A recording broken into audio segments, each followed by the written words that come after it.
Good morning, students. This is class 8 Social Studies, Part Civics, Chapter number 23 The Union Legislature and Executive.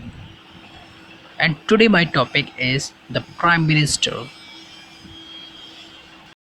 Students, आज इस video के माध्यम से आज हम लोग प्राइम मिनिस्टर के बारे में जानेंगे. ओके स्टूडेंट्स,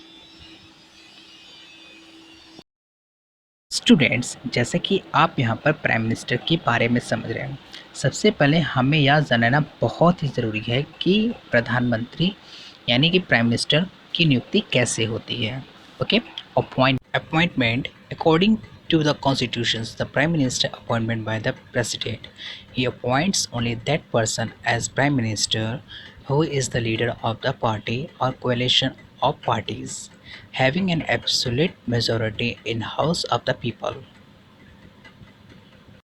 स्टूडेंट्स, जैसे कि आप यहाँ पे प्राइम मिनिस्टर के बारे में समझ रहे हैं कि उनकी नियुक्ति कैसे होती है.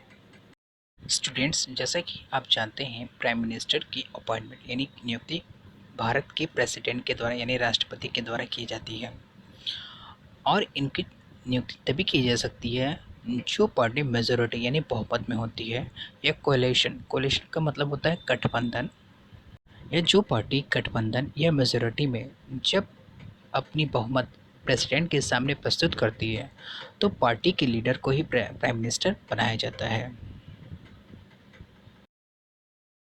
10 year. According to the Constitution, the Prime Minister holds office during the pleasure of the President. In actual practice, the Prime Minister remains in office during the pleasure of Lok Sabha. As long as he enjoys the support of majority in Lok Sabha, the President cannot remove him. Students, जैसा कि मैंने आपको बताया कि आप यहाँ पे prime minister के कार्यकाल यानी कि उनका कार्यकाल कितने साल का होता है इसके बारे में समझ रहे हैं. According to the constitution, the prime minister holds office during the pleasure of the president. Students, अगर इसे सिंपल तरीके से समझें कि अगर कोई पार्टी मेजॉरिटी यानी कि बहुमत में है तो उसकी सत्ता 5 साल तक चलती है. अगर वो मेजॉरिटी में है, अगर कोई पार्टी ने उसका सपोर्ट करना बंद कर दिया तो उसकी सरकार ऑटोमेटिक क्या होगी, गिर जाएगी. तो इस प्रक्रिया को हम लोग टेन्योर यानी कि कार्यकाल देखे हैं.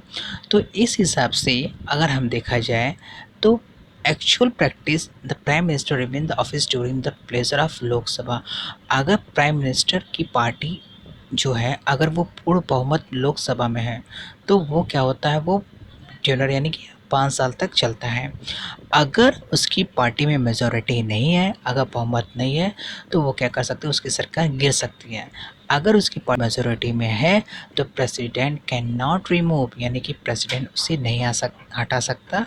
उसकी सरकार 5 साल चलेगी, फिर 5 साल के बाद एक और नया इलेक्शन होगा. Functions of the Prime Minister.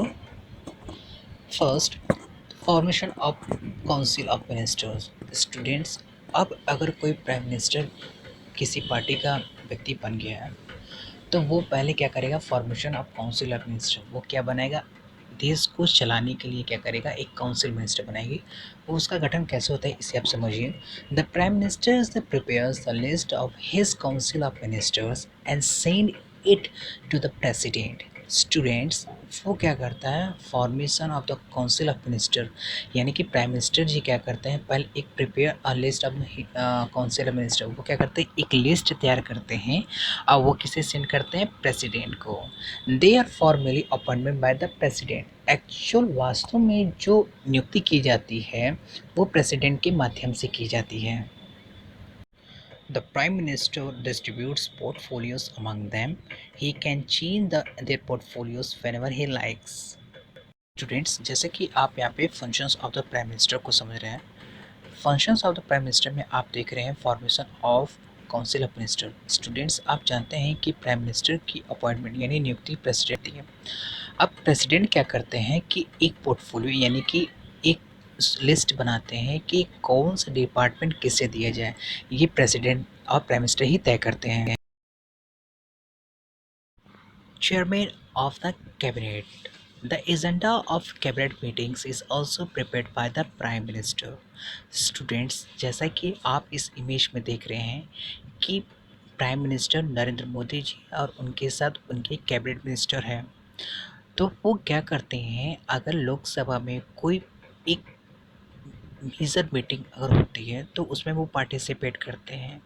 उनका मुख्य उद्देश्य क्या होता है, maintenance coordination between the different departments of the government. आप देखते हैं कि भारत के अंदर बहुत सारे डिपार्टमेंट्स होते हैं, like finance departments, railway departments, बहुत सारे डिपार्टमेंट्स हमारे भारत में हैं जिसके ऊपर एक सर्वो होता है जिसे हम चेयरमैन।